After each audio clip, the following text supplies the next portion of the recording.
नमस्कार बंधुरा आमार नाम उर्मी और welcome back to my YouTube channel. बंधुरा आज के बांगालीदेर अत्यंत जनप्रिय एक खाबार चिंगड़ी माछेर मालाइकारिर रेसिपि तोमादेर साथे शेयर करछि। एर जोन्नो आमि 300 ग्राम चिंगड़ी माछ भालो करे केटे धुए परिष्कार करे निয়েছি। एटाके नुन हलुद माखिए निलाम एबं एरपर आमि सर्षेर तेले एटाके हालका करे सते करे निচ্ছি। এটাকে খুব বেশি কড়া করে কখনোই ভাজা হবে না, কারণ নয়তো এটা শক্ত হয়ে যাবে, টেক্সচারটা রাবারি হয়ে যাবে, যেটা একদমই ভালো লাগবে না। তো লো ফ্লেমে এটাকে হালকা করে সতে করে নিলাম। আমি ভীষণ সহজ উপায়ে আজকে এটা তোমাদের সাথে শেখাচ্ছি।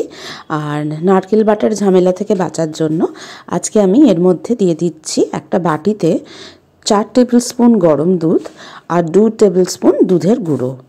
এটাকে মিশিয়ে এরকম একটা স্মুথ মিক্সচার বানিয়ে আমি রেখে দেবো এবং এটাই আমি নারকেল দুধের পরিবর্তে ব্যবহার করব। এছাড়া আমি নিয়েছি 4 কোয়া রসুন, 2টো ছোটো আদা স্লাইস আর 2টো মিডিয়াম সাইজের পেঁয়াজ কুচি। কড়াতে সর্ষের তেলে তেজপাতা, শুকনো লঙ্কা, 1 চামচ গোটা জিরে আর গোটা গরম মশলার মধ্যে দিয়ে দিলাম 2টো এলাচ ফাটিয়ে, একটা লবঙ্গ, একটা দারচিনি। এটাকে ভালো করে সতে করে নিলাম আর 1 চামচ চিনি দিয়ে দেব পেঁয়াজটাকে ক্যারামেলাইজ করার জন্যে। তারপর এর মধ্যে আমি পেঁয়াজ কুচি দিয়ে দেবো। এভাবে পেঁয়াজটাকে ভালো করে নেড়ে নিতে হবে। পেঁয়াজটা লাইট ব্রাউন অবধি বা গোল্ডেন করে ফ্রাই করে নিলাম। তারপর আমাকে একটা মিক্সচার পেস্ট বানাতে হবে। তার জন্য আমি যে আদা আর রসুনটা নিয়েছিলাম সেটা স্লাইস করে কুচিয়ে নিয়েছি। এর মধ্যে একটা কাঁচা লঙ্কা, 1 চামচ রেড মির্চ আর 1 চামচ জিরে গুঁড়ো আমায় দিয়ে দিতে হবে। জিরে গুঁড়োটা 1 চামচ না, আমি 2 টিস্পুন নিয়েছি। আর এক্ষেত্রে তোমরা যদি ঝাল খেতে পছন্দ না করো তোমরা শুধু কাঁচা লঙ্কাটাই দেবে, রেড মির্চ অ্যাভয়েড করতে পারো। এইটা খুব ভালোভাবে স্মুথ পেস্ট করে আমি আমাদের পেঁয়াজের মধ্যে দিয়ে দিলাম আর একটুখানি জলও দিয়ে দিয়েছিলাম যাতে পুরো পেস্টটা উঠে চলে আসে। এবার এটাকে আবার ভালোভাবে মিক্স করতে হবে, 5 মিনিট নাড়তে হবে।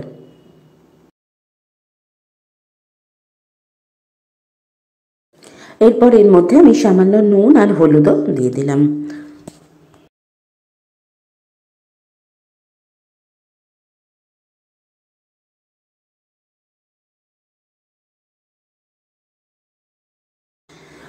পাঁচ মিনিট ভালো করে কষার পর একটা টমেটো নিয়ে নিলাম। টমেটোটাকেও আমি খুব ভালোভাবে পেস্ট বানিয়ে নিলাম এবং এই টমেটোর মিক্সচারটা আমাদের এই গ্রেভিটার মধ্যে অ্যাড করলাম।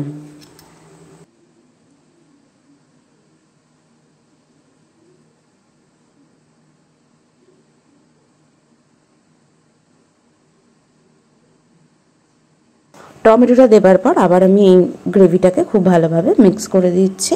আরও 3-4 মিনিট আমি এটা নাড়ছি ভালো করে। এরপর আমরা দুধের যে মিক্সচারটা বানিয়ে রেখে দিয়েছিলাম সেটা এই গ্রেভিটার মধ্যে অ্যাড করব।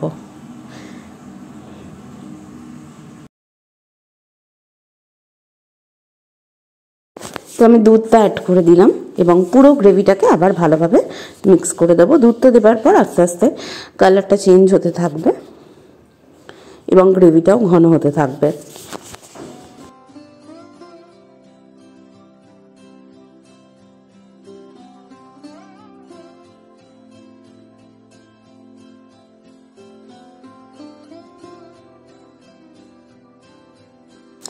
এরপর আমি একে একে চিংড়ি মাছগুলো এর মধ্যে অ্যাড করে দিচ্ছি আর সামান্য গুঁড়ো গরম মশলা, মানে 1/2 টিস্পুনেরও কম গুঁড়ো গরম মশলা একটু দিলাম, 1/2 টিস্পুন মতো ঘি দিলাম ফ্লেভারের জন্য। এবার এটাকে 2-3 মিনিট রেখে আমরা গ্যাস অফ করে দেবো। আর দেখো আমি এই বাটিটাতে এটা পরিবেশন করে দিলাম। তো আমাদের চিংড়ি মাছের মালাইকারিটা একদম রেডি। গরম ভাতের সাথে খেতে এটা জাস্ট দারুণ লাগবে। তোমরা অবশ্যই এই রেসিপিটা ট্রাই করো, আমাকে জানিও কেমন লাগলো।